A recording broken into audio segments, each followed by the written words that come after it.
Hello everyone, I am Hadik Rahman and welcome to back with my another English class. তো বন্ধুরা, আজকে আমি পুনরায় তোমাদের সামনে হাজির হয়েছি নতুন আরেকটি ইংলিশ গ্রামার ভিডিও নিয়ে। তো এই গ্রামার ভিডিওগুলি কিন্তু হচ্ছে পূর্বের যে গ্রামার ভিডিওগুলো ছিল কমপ্লেক্স টু সিম্পলের যে রোলগুলো করেছিলাম সেই রোলগুলোর 13 নম্বর রোল পর্যন্ত আমি করিয়ে দিয়েছিলাম। আজকে করাবো আমি তোমাদের 14 নম্বর যে রোলটি রয়েছে সেই 14 নম্বরের রোলটি।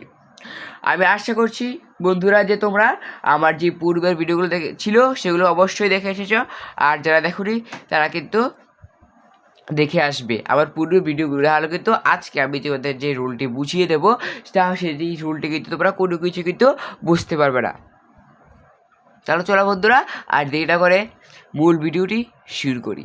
কিন্তু বন্ধুরা, ভিডিও করা শুরু করার আগে তোমাদের কাছে একটা অনুরোধ থাকবে যে তোমরা কিন্তু আবার এই ভিডিও কিন্তু অবশ্যই দেখবে এবং লাইক করতে কিন্তু ভুলবে না। কারণ তোমরা যদি লাইক করে থাকো তাহলে কিন্তু আমরা মোটিভেট হই, ভিডিও করার কিন্তু আগ্রহ বাড়ে। তা দেখো বন্ধুরা, প্রথমে রুলটিতে কি বলা হয়েছে। প্রথমে যদি আমরা দেখতে পাই যে কোনো কমপ্লেক্স সেন্টেন্সটি সু দ্যাট দ্বারা শুরু হয়েছে, তাহলে আমরা বুঝে ফেলবো যে সেই সেন্টেন্সটি হচ্ছে কি সেন্টেন্স, কমপ্লেক্স সেন্টেন্স। তা দেখো বন্ধুরা, কি হচ্ছে সু দ্যাট যুক্ত কমপ্লেক্স সেন্টেন্সকে সিম্পল সেন্টেন্সে পরিণত করার নিয়ম। তার মানে বন্ধুরা, আমরা সো দ্যাট যুক্ত যে কমপ্লেক্স সেন্টেন্সটি সেই কমপ্লেক্স সেন্টেন্সটিকে আমরা কীভাবে সিম্পল করব সেই স্ট্রাকচারটি কি। চলো বন্ধুরা, আমরা একটু সেই স্ট্রাকচার একটু দেখে নিই, তাহলে কিন্তু তোমরা খুব ভালোভাবে বুঝতে পারবে। তাহলে দেখো বন্ধুরা, প্রথমেই যদি থাকে সো দ্যাট ধারা, তাহলে প্রদত্ত সেন্টেন্সের প্রথম থেকে সো এর পূর্ব পর্যন্ত বসে। তারপরে বন্ধুরা যে যে সেন্টেন্সটি তোমাদের দেওয়া থাকবে সেই সেন্টেন্সটি তো সো দেওয়া থাকবে, তাই না? সেই সেন্টেন্সটা সো ছাড়া কিন্তু হবে না। সেই সেন্টেন্সটিতে কিন্তু সো দ্যাট লেখা থাকবে।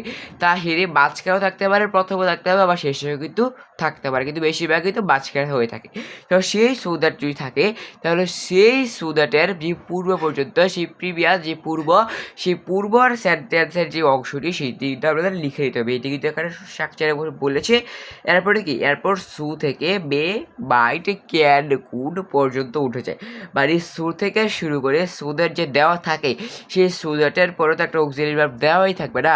সেই সো দ্যাট থেকে শুরু করে একদম বে বাইট ক্যান কুড যে কোনো কিছু দেওয়া থাকে তাহলে সেই পর্যন্ত উঠে যাবে। সুর থেকে কুড পর্যন্ত বা বে বাইট ক্যান কুড পর্যন্ত যে সেন্টেন্সটি থাকবে সেই সেন্টেন্সটি উঠে যাবে। এরপরে কি বসবে, সেই জায়গায় টু বসবে। এরপর বাকি যে অবজেক্ট ছিল সেই অবজেক্ট বসে যাবে। চলো বন্ধুরা, আমরা একটি সিম্পল একটু উদাহরণের মাধ্যমে বিষয়টি আরেকটু ক্লিয়ার হয়ে নিচ্ছি। দেখো আমরা কি করে বন্ধুরা, দেখো এখানে বাক্যটি কি, he worked hard so that he could prosper in life. সে কঠোর পরিশ্রম করেছে। হি ওয়ার্কড হার্ড, সে কঠোর পরিশ্রম করে, সো দ্যাট যাতে he could prosper in life, সে জীবনে উন্নতি করতে পারে। দেখো বন্ধুরা, কি স্ট্রাকচার কী দেওয়া ছিল, স্ট্রাকচারে কিন্তু দেওয়া ছিল যে প্রদত্ত সেন্টেন্সের প্রথম থেকে সু এর পূর্ব পর্যন্ত উঠে যাবে। তারপরে এই সেন্টেন্সের এই যে সু পর্যন্ত, এই সু পর্যন্ত এই প্রথম যে সেন্টেন্সটি রয়েছে এটাকে তাহলে বাদ দিয়ে দিতে হবে। তাই আমরা বাদ দিয়ে দিয়েছি। দেখো আমরা বাদ দেওয়ার পরে কি, সু সু থেকে কুট পর্যন্ত কিন্তু আমাদের এখানে বাদ দিয়ে দিতে হবে। সু থেকে কুট পর্যন্ত আমরা এখানে বাদ দিয়ে দিলাম। তাহলে থাকে কি, দেখো বন্ধু, আর কিছু থাকে কি, প্রসপার ইন লাইফ। তারপরে কি, যে he work hard to prosper in life, মানে সে যেহেতু কঠিন পরিশ্রম করেছিল তাই সে জীবনে উন্নতি করতে কিন্তু পেয়েছিল। সে যেহেতু কঠিন পরিশ্রম করেছিল তাই সে জীবন উন্নতি করতে পেরেছিল।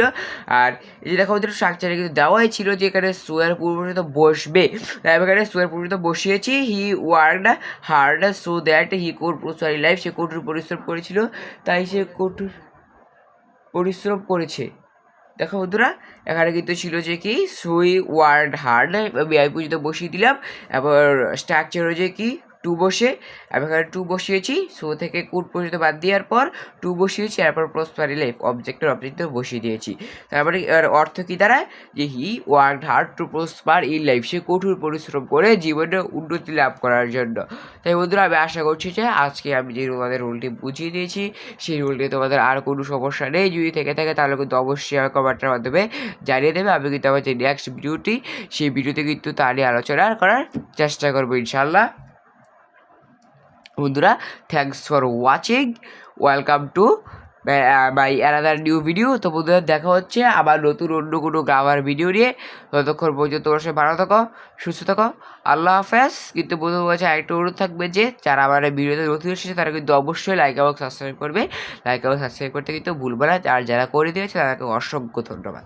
সবাই ভালো থাকো, সুস্থ থাকো, আল্লাহ হাফেজ।